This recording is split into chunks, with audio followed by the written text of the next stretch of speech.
Hi, this is JT Romuto. Welcome to the Phillies Show. Hi, everybody. Ruben Amar Jr. Sorry, I lost my voice, guys, from this. You going through puberty, Todd? I'm like Peter Brady. I lost my voice. I still lost my voice from the Super Bowl yesterday. Ruben Amaro Jr. is here. Jim Salisbury is here. I am Todd. Peter Brady Zalecki. This is the Phillies Show. It's February 11th, 2025. Super Bowl, man. Eagles. I've never seen a throttling quite like that one. I mean, that was unbelievable performance. We got to start with talking Eagles, of course. We are the Phillies Show, but I mean, that performance yesterday was, Sunday was so much fun, and everything about it, just a total crushing of the Chiefs, and not some run of, day by night, whatever you say, squad, and trying to win 3 straight. What do you guys think? I mean, it's so much fun to watch. I mean, so many great moments. Like I said, I lost my voice on the pick 6. I'm screaming my face off. Go, go, go. My wife has our almost 2-year-old who's under the weather, sitting on her. She's losing her mind.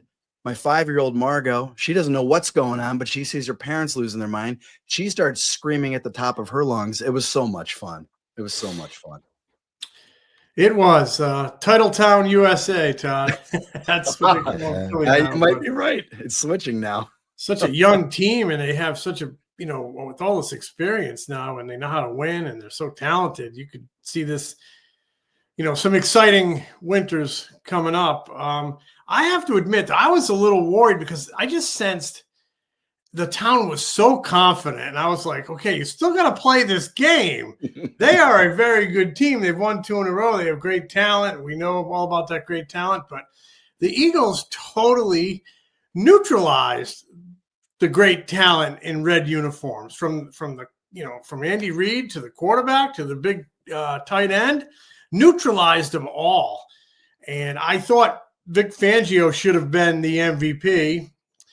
Or every time I looked up Josh Sweat, because he had that undershirt on, you could really pick him out. He was in their backfield making a big play with the rest of the defensive line.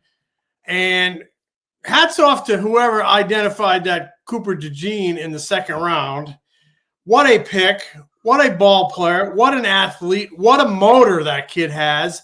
My only question is, can he lead off and play center field? I'm with you, James. I'm with you. First thing I said when I saw Michael Vick out there firing the ball and running all over the place. Love to have him in center field, but I got to tell you, I am, as a proud Philadelphian man, couldn't be more happy. And what a job by Howie Roseman and Jeffrey Lurie and all the folks that, it starts at the top, but Nick Sirianni, he and Jalen Hurts, some redemption there. A lot of people wanted to fire both those guys. Come on. Really a team, it really was a great team effort. Everybody contributed to this game. Dotson had a couple of catches. They sort of neutralized Saquon, and they concentrated so much on Saquon, and it sort of opened things up for Jalen Hurts, but Jalen had to rise to the occasion and did so. He's a winner, man. He's a winner. I love his makeup. Love the way he goes about it. Just a really satisfying, wonderful, wonderful win for the city, for the fans, for the organization, and for all Philadelphians, man. Great stuff. Way to go, boys.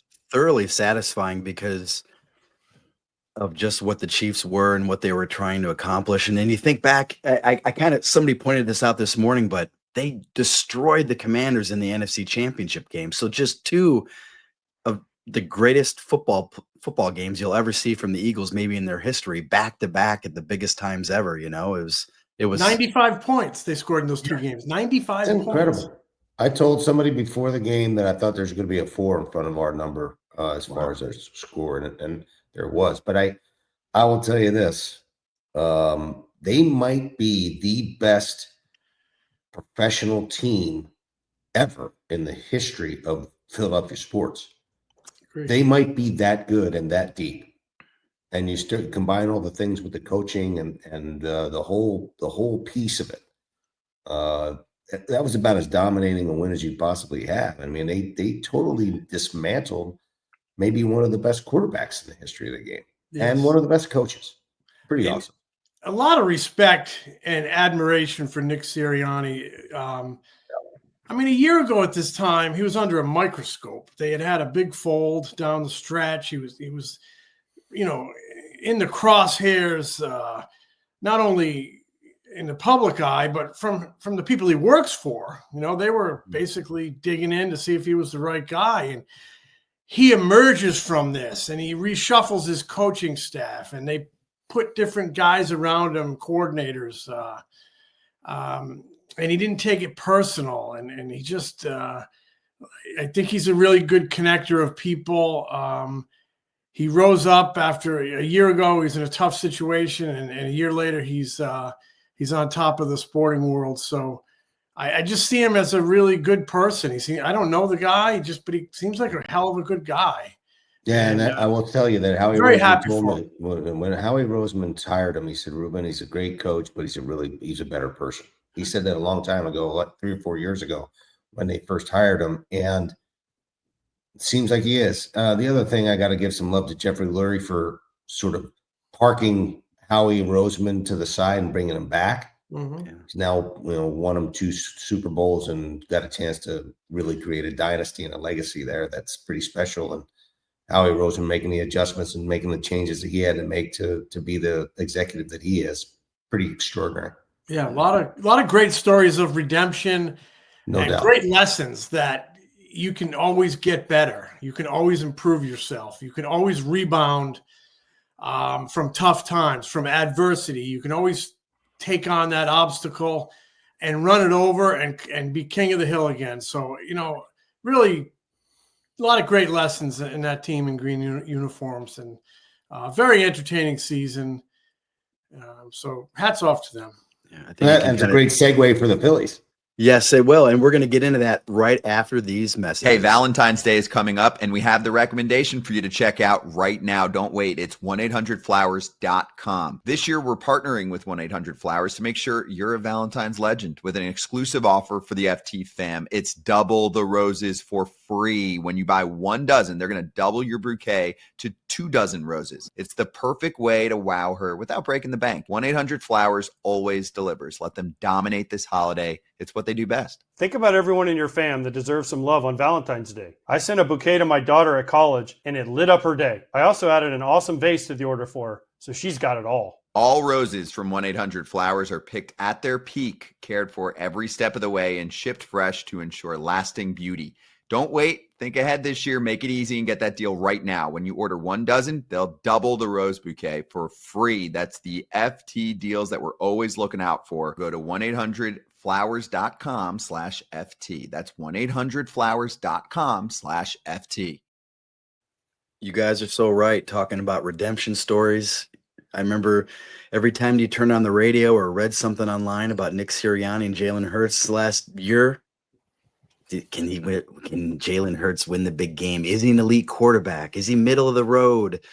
Is Nick Sirianni, what's this guy do? Does he even deserve a job? And it just I did see some parallels there with the Phillies and kind of maybe them coming into the season going, they didn't add anybody of significance. They can't win the big game as constructed. A lot of people talking about Rob Thompson not being able to, Rob Thompson.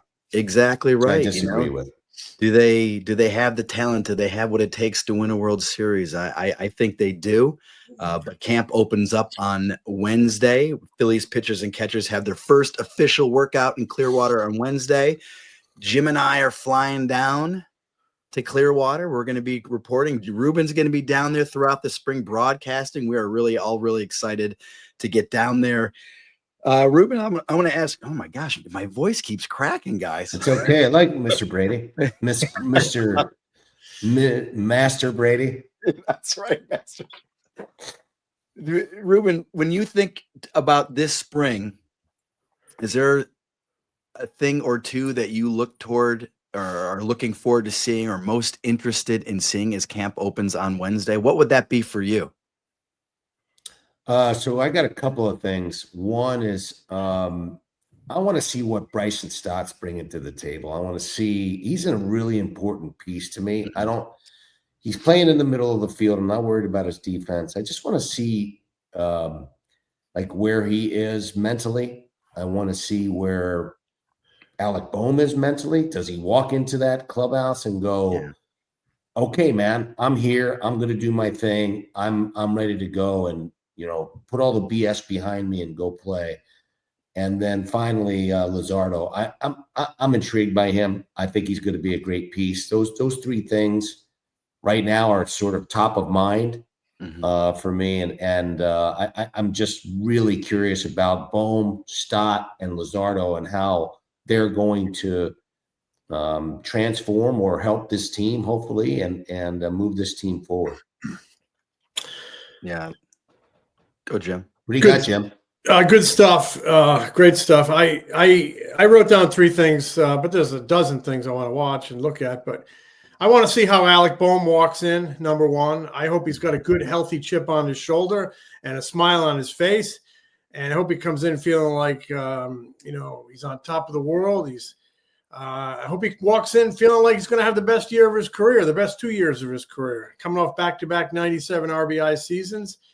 Time to put the offseason behind him, the rumors, and all that stuff. I don't think they were fictitious. I think they were real. I think they were doing more than listening. I think they were initiating. But the fact of the matter is, Alec Bohm is an awfully good player who's getting better, who is really important to the middle of that lineup because he's a right-handed contact stick.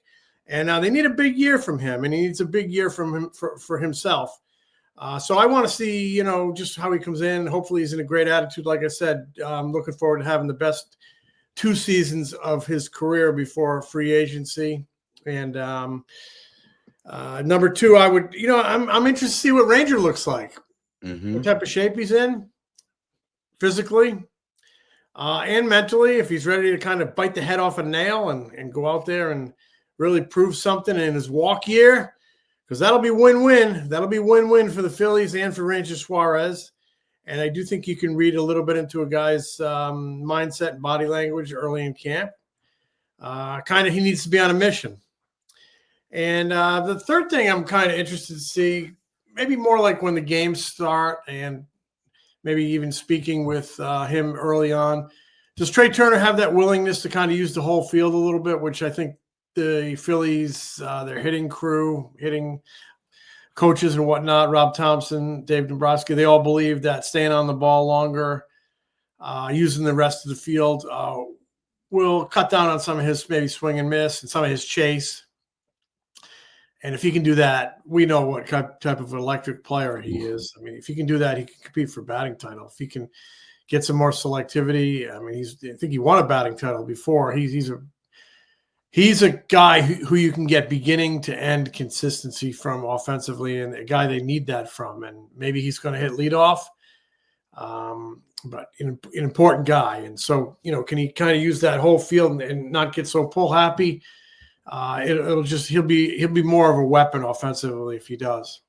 The other thing I'll just mention off of that, Jim, is how much is he going to run?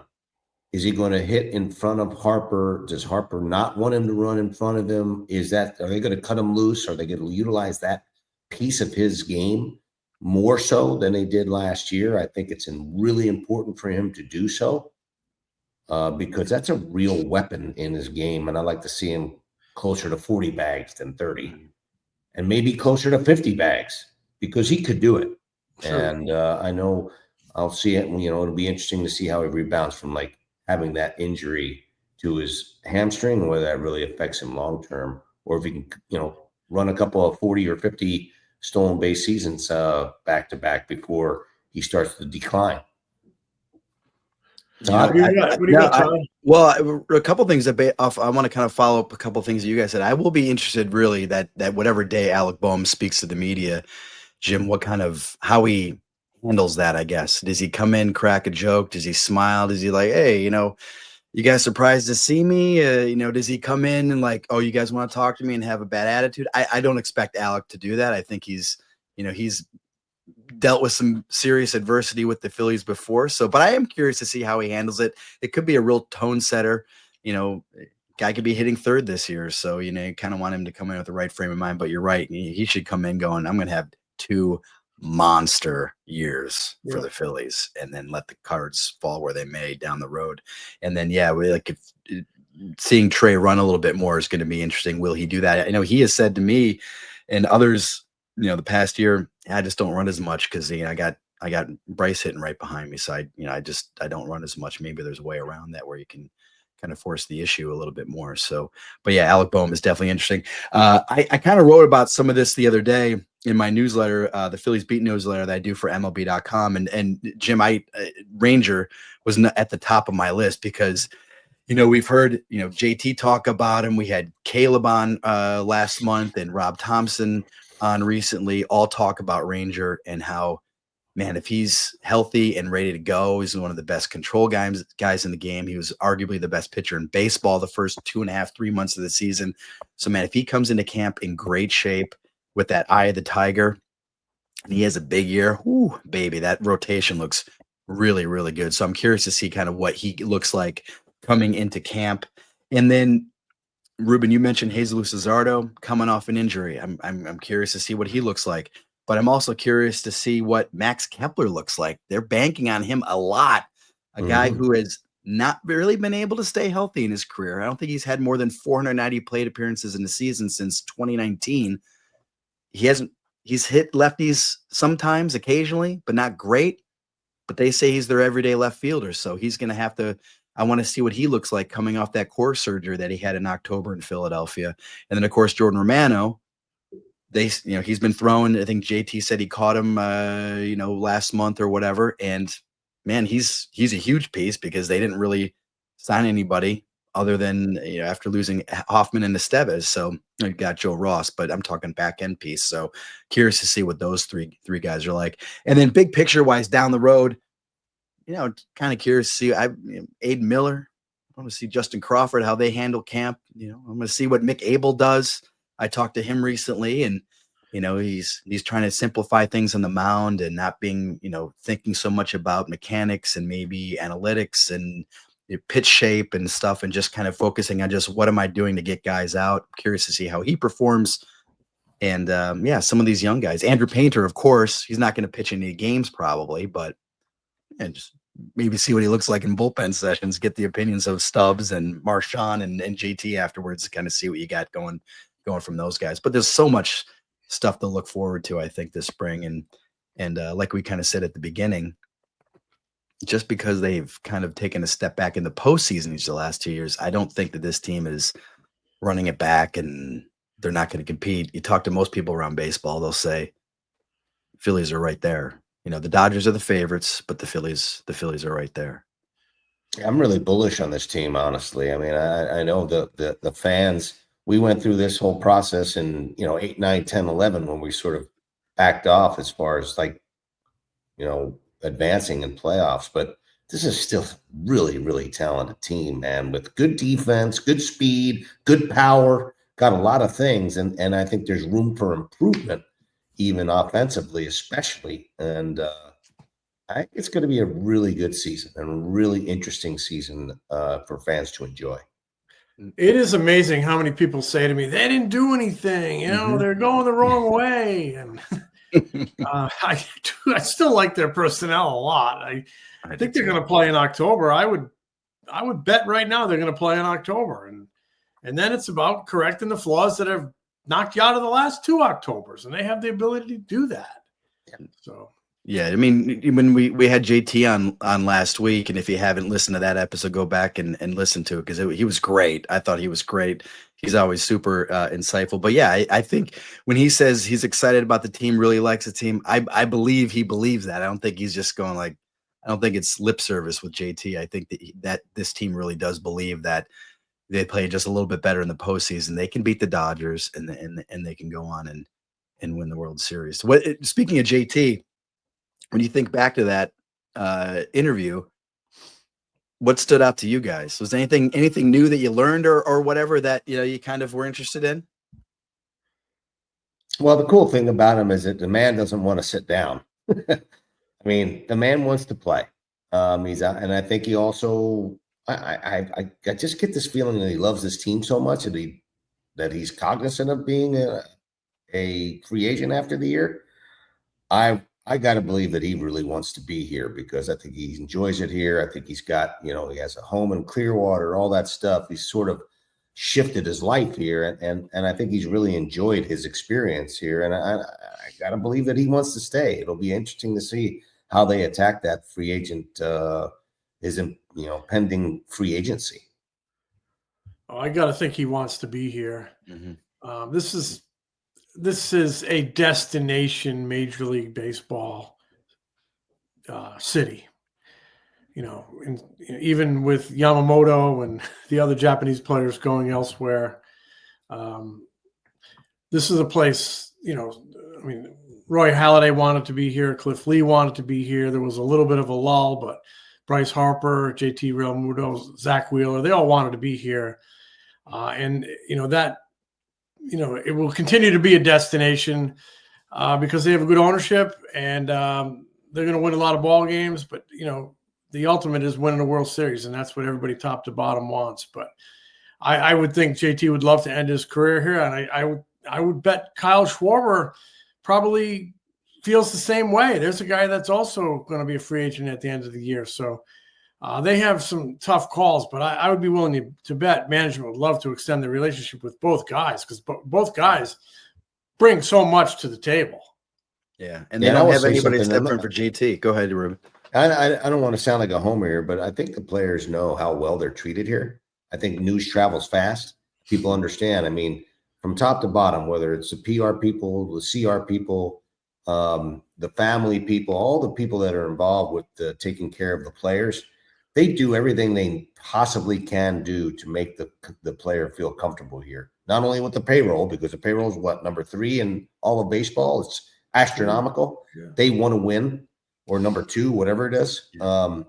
It's astronomical because the ownership wants to win, and the coaching staff wants to win, and all those players, they want to win too. And I think that creates a great environment there. And obviously the fans want to win because they're as passionate as anybody on the planet. So why wouldn't you want to play in Philadelphia, in a great ballpark, in a great city that's going to support them? You're right. I have heard players say that after they leave. And obviously, if you're going to get $10 million more to play for another team, you need to take that money. I get it. But I've talked to enough players over the years. After they leave, they go, man, they just don't treat us like they do in Philly, man. They really take care of my family in Philly. They really do an excellent job with the families and just taking care of people and doing the right thing. And that's a nice little perk that they get. So let's wrap this up. This is something we've been wanting to do for a while. So I did a book signing at Shy Vintage Sports and Wheelhouse Cards in Ardmore back in December. And I was talking about baseball cards with the guys there, Charles and Brian Michael, and they said, hey, you want to open up some packs of cards? And so he gave me 3 packs of Topps Chrome. I'm showing this if you're watching this on YouTube, Topps Chrome 2024. And the idea was, guys, at the time, we're about a month late, but the idea was at the time we would open these up and one of us would hit the Paul Skenes rookie card and we'd be millionaires. We'd be millionaires. The Paul Skenes card has been found by an 11-year-old out in California. So looks like he's going to college somewhere pretty nice down the road. But nice. Real nice. But I thought we would still open. We each got a pack of cards. And if you're watching on YouTube, we'll show you the cards and maybe we'll talk about some of these. Let's see what we get. So again, the Paul Skenes card is gone, but there are like super fractors out there. Yeah, those are still worth some money. So you get like a 1-of-1 Bryce Harper. I don't know what's still out there, but you want to open them up. You want to start, Ruben, and tell us what you got. Open up your pack. All right, I'll rip this open. Some of your cards. It's Jackson Holiday on that front cover. I think that one's been found as well, and I think I was just checking it on eBay. Fiddlesticks. Yeah. All right. It would be good to get something fun, but these cards are pretty sweet. A guy that I used to scout, my first one, AJ Puck. Oh, nice. All right. I saw him pitch in college when in 16. I drove up to Gainesville when the Phillies had the #1 pick. I drove from Clearwater to Gainesville to watch him pitch, to do a story on him because, they were considering him as the #1 pick. They ended up getting Moniak, but he was a big lad. Big I time. watched college him as player. a sophomore. He was taking BP and launching balls out of the ballpark and throwing like 1,000 miles an hour. I thought, ooh, he's somebody. And then I was banged before I got a chance to draft the guy. Would you believe they gave me 2 of them? Wait, 2 you got bucks? 2? You got 2 AJ? Is that a thing? Is that like a thing in one pack? That is well. Is the front It's of the card? probably. Are they the same looking card? Like Exact same card. So it's not like one is a 1 of 20 or anything like that. It's just I don't think. Oh, huge. wait a minute. 2 No, AJ. one's got a silver. One's a silver. Okay. Has the silver border on it. This All one right. does not. Maybe there you go. Maybe that first puck one has got a little bit. We'll have to check into that. Little silver in it. Funny. Who else do I got? I got Christian Scott from the Mets. Okay. Pretty. There you go. And then Those cards Miguel are sweet. Andujar, which is 89 of 199. So that doesn't do me much good. Yeah. I did not do well. You did all I'm right. not very lucky in these things. Jimmy, why don't you go next? All right. Open them up. Jim, when's the last time you opened up a pack of baseball cards? It's been years, but I did a lot of it as a kid. Oh, no kidding. I mean, I used to go down the village pharmacy and buy the baseball cards, and I'd smell the gum, and then we'd put them. You wouldn't chew the gum? It was so wonderful. I used to The taste chew was it. out in I about used to 14 seconds. You know what? I used to love In baseball 3 cards. chews, the juice was gone. Baseball cards and hockey cards. I loved hockey cards. Really? My thing was a Slurpee. I used to collect those Slurpee cups with all the Oh yeah, football players and baseball players. Ooh, I love that. These are beautiful cards. they are gorgeous, right? They are really nice. I have from the Angels, Adam Simber. Okay. From the White Sox, Jordan Leisure. All right. We're not hitting. From the Guardians, Cade Smith. Kate Smith. All right. Not Cade Smith. Not Kate Smith. Not the national anthem singer. And Gavin Williams, also of the Guardians. All right. Well, So I really didn't strike it rich. Yeah, well, although I will say this Christian Scott one is a rookie card, so you never know. Oh, there you go. Debut. So far, if you had to pick a team based off of cards, I think Ruben would be the front runner, right? Really? Right now? Because I mean, I guess so. and Christian Scott. I guess so. Well, I'm just thinking of the you got the 1 of 199 or whatever, Miguel Andujar. I'm talking about. Or I got Mitchell Parker rookie card from the Nationals. There you go. That's just a generic base card, so that's nothing.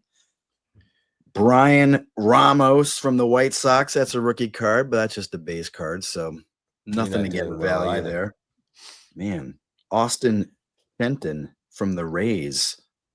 That's a Goodness gracious. Yeah, my goodness gracious, guys. How are we doing? Yeah, we're not doing great. We're not. And Blaze Alexander, rookie card from the Diamondbacks. From the Diamondbacks. Blaze, I'm sorry. Yeah, we did. So we didn't strike it rich, but still, it is fun opening them up, though. I do like to get a couple packs here and there. I'll go to Carl's Cards near my house in Havertown, and every once in a while get a couple packs, and it is fun with my son opening them up and stuff. He's like, "Who are these guys?" He likes Pokemon more than baseball cards. Charizard or Charizard, I think Charizard. That's the guy. That's the guy. Ruben, you've got some Pokemon back. You're very multifaceted. Well, yeah, okay, not really. No, you don't know the Pokemon too much. No. Yeah. So, all right. So, Phillies pitchers and catchers have their first workout on Wednesday in Clearwater. We'll be there. Jim and I will be there. Ruben will be down. Ruben, you'll be down for the first couple of games. I'm going to be doing them on NBC Sports Philadelphia, doing the broadcast. I believe Tom McCarthy will be there. I'm not sure if he's going to be doing basketball at that time. I think the 23rd and 24th. Awesome. It's a game against the first one is Baltimore, maybe? The second was the Pirates. The first one's Baltimore Orioles. Yes. So I'm pretty familiar with them. Cover them for ESPN on the radio against Kansas City in that division series. So that's an interesting team as well. Very young team that they didn't do a lot in the offseason at all. And it'll be interesting to see how they bounce back from getting knocked out early last year. You going to go to the parade, Ruben? No, I'm going to Palm Springs to play a little golf, my brother, with my man Paul Holmgren, my man Jim Baker and my ex-teammate and roommate John Ramos from Stanford. Wow. Oh, fun. It'll be fun. I'm going to have a little golf junket, my friend. All right. Nice. I need it. This weather's getting too cold for me. I haven't been able to get out there very much.